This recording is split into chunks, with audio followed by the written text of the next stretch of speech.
mata kuliah Public Speaking, Bu Rizky Mutia. Yang saya banggakan teman-teman mahasiswa yang hadir di sini dengan keadaan sehat walafiat.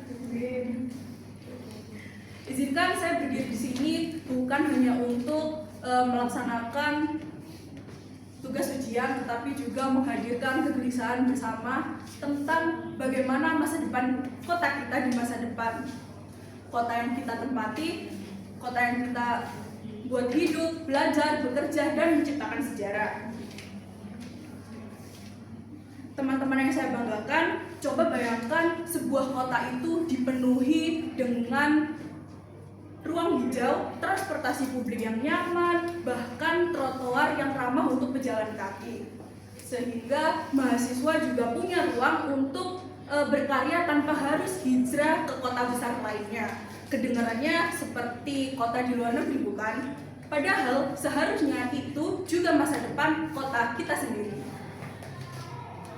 Namun kenyataannya di Indonesia sendiri masih banyak kota-kota yang tumbuh tanpa arah, seperti banyaknya macet tapi tidak ada solusinya, atau ruang publik yang minim, terus sampah yang menumpuk, serta mahasiswa di situ hanya sebagai penonton perubahan saja.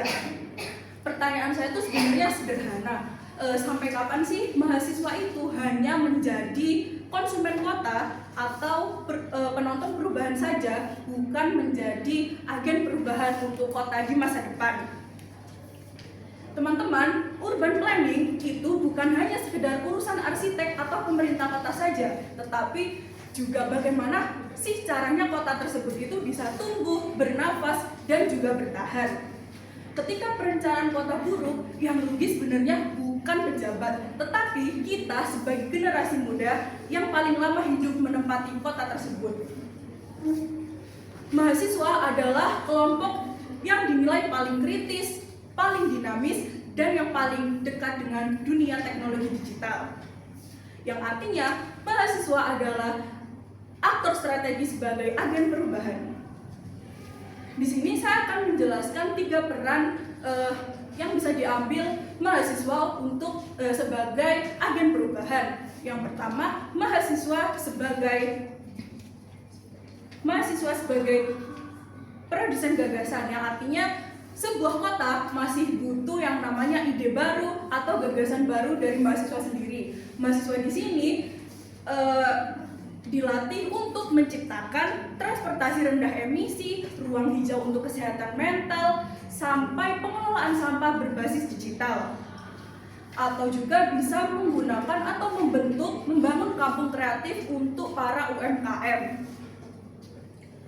Siapa sih yang paling kaya referensi global? Mahasiswa pasti jawabannya. Melalui riset, tugas kuliah, mengikuti organisasi, magang, itu bisa menjadikan mahasiswa sebagai pemasok ide pembangunan kota di masa depan yang modern dan berkelanjutan.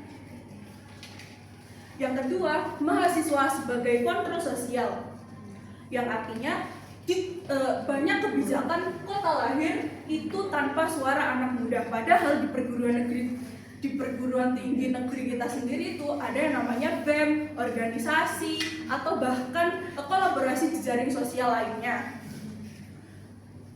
Ketika kebijakan pemerintah tidak sensitif ke masyarakat, kita sebagai mahasiswa bisa mengontrol, mengkritisi, dan mengawasi melalui advokasi publik.